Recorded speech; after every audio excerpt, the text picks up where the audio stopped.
The first sign that someone had been inside my house wasn't a sound. It was a pillow. It was sometime in May, during one of those strange months when almost everything about normal life had shifted online. My school had introduced a virtual classroom system in April, and assignments were being completed through websites like Google Classroom. We had also started using a new tool called Zoom, where students and teachers could meet virtually. That night, after finishing my schoolwork, my dad left for his night shift. My mom was already asleep, so the house was unusually quiet. I decided to call some friends on Zoom. At first, we just talked and caught up. Eventually, we started playing console games together. Around 10 p.m., we were playing Modern Warfare. My bedroom was small and familiar. My bed, a drawer beside it, a closet in the left corner, and my television directly in front of me. The lights were off. The only illumination came from the television screen. I was focused on the game when one of my friends, who I'll call Jack, suddenly spoke. "Wait." I looked toward the laptop. "What?" Jack hesitated. "I think I just saw something move behind you." I turned around immediately. There was nothing. Jack admitted he wasn't sure. The room was dark, and the television was constantly flashing different images across the walls. A shadow could have looked like almost anything. Then I noticed my pillow. It was lying on the floor. I walked over, picked it up, and placed it back on my bed. I didn't think much of it. Maybe I'd knocked it down earlier without realizing. I returned to the game. For several minutes, everything felt normal again. Then, about 10 minutes later, Jack spoke again. This time, there was no uncertainty in his voice. "I swear I just saw something behind you again." My stomach tightened. Slowly, I turned around. The pillow was on the floor, exactly where it had been before. For a moment, I simply stared at it. Then I remembered putting it back. I knew I had placed it somewhere it couldn't have fallen by itself. Someone, or something, had moved it. And suddenly, the dark corners of my room didn't feel empty anymore. I bent down slowly and reached for the pillow. I remember thinking that I was probably overreacting.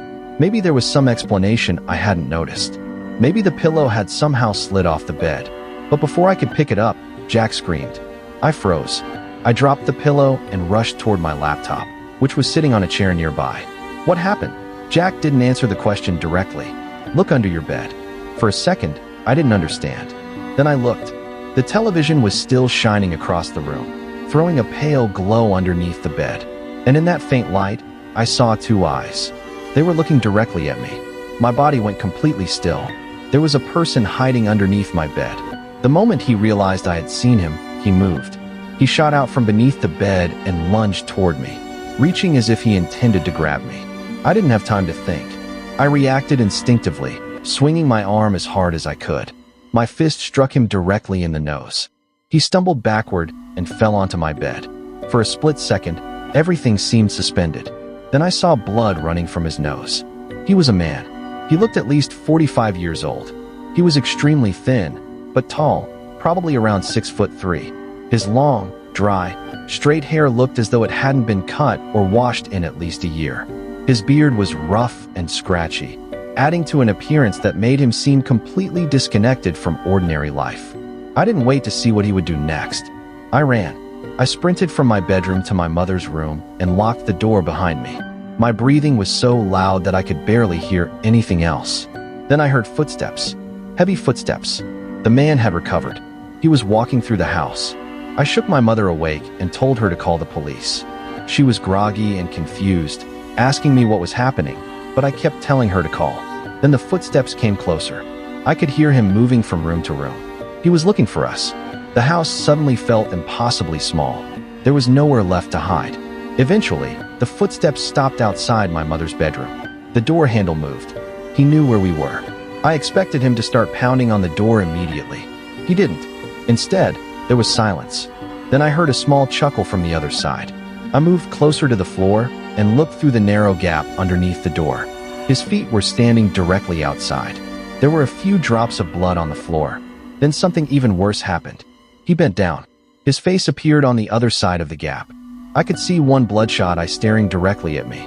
He had looked through the crack at exactly the moment I looked through it. I jerked backward. Then his voice came through the door. "You'll pay for that." It wasn't the voice I expected from a grown man. It was high-pitched, childish, almost playful. I backed away from the door. For several seconds, nothing happened. Then he screamed. The sound was so sudden and violent that my entire body flinched.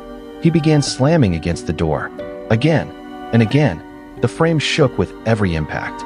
I covered my ears, trying to block out the noise, while my mother sat beside me crying.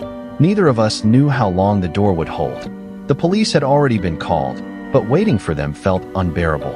Every impact sounded like it could be the one that finally broke through. Then, faintly, we heard something outside. Sirens. The sound grew louder. The police had arrived. But the man didn't stop. He continued banging on the door and shouting as the sirens approached the house. Then came a knock.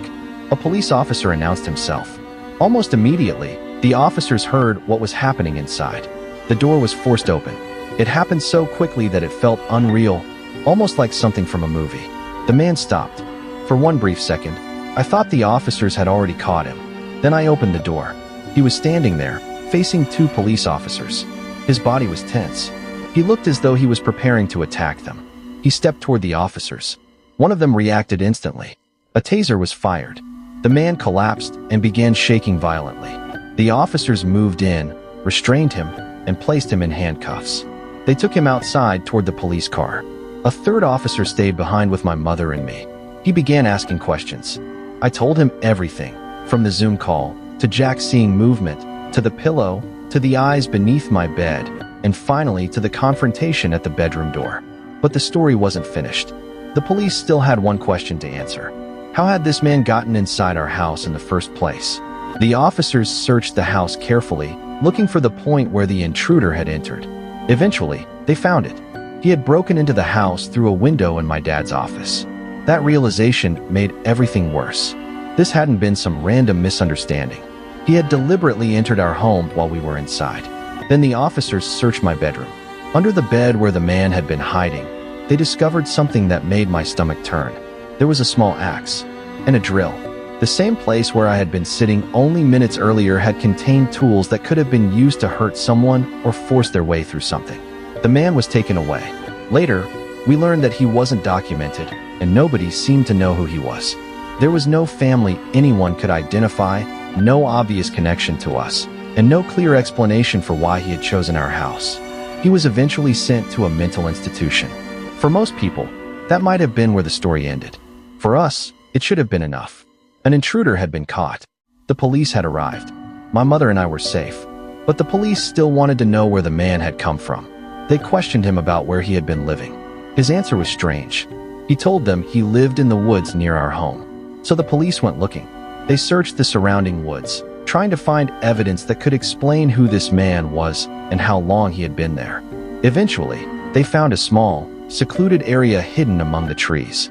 There was a little wooden shack. The officers entered. Inside, they discovered multiple weapons. They also found bags filled with old food. It was the kind of place someone could stay hidden without being noticed for a long time. But then they found something that changed the meaning of everything that had happened. There were photographs. 2 photographs of me. The first showed me asleep. The picture had been taken from inside the house, outside my bedroom door. Someone had been close enough to my bedroom to photograph me while I was sleeping. The second photograph was even more disturbing. It showed me eating dinner. It had been taken from outside the window. That meant the man hadn't simply wandered into our house that night. He had apparently been watching us. He had been close enough to observe our routines, close enough to take photographs. And somehow, he had remained hidden until the night he finally came inside. The pillow wasn't the beginning.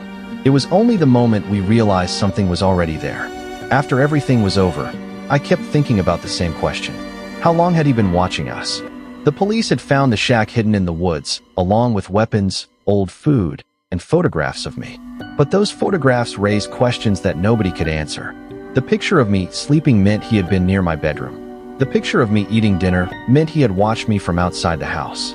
And on the night of the incident, he had somehow entered through my dad's office window, made his way through the house, and hidden underneath my bed.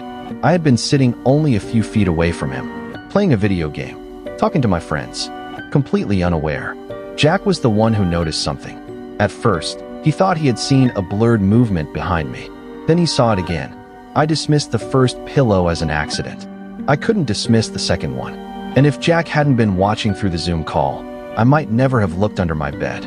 I still think about what could have happened if he hadn't said anything. Maybe I would have continued playing. Maybe the man would have stayed hidden longer. Maybe he would have waited until the call ended and I was alone. There are too many possibilities, and none of them have satisfying answers.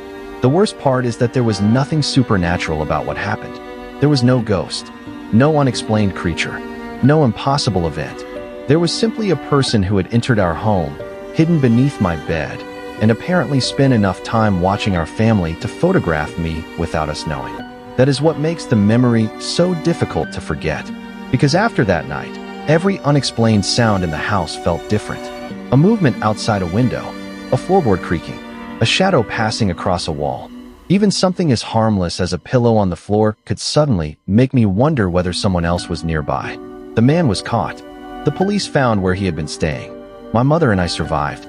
But knowing that someone had been watching us from the darkness outside our home, and that he had eventually crossed the boundary and come inside, left behind a fear that doesn't disappear just because the person responsible is gone. I hope nothing like this ever happens to anyone else. And I hope no one else ever has to add a memory like this to the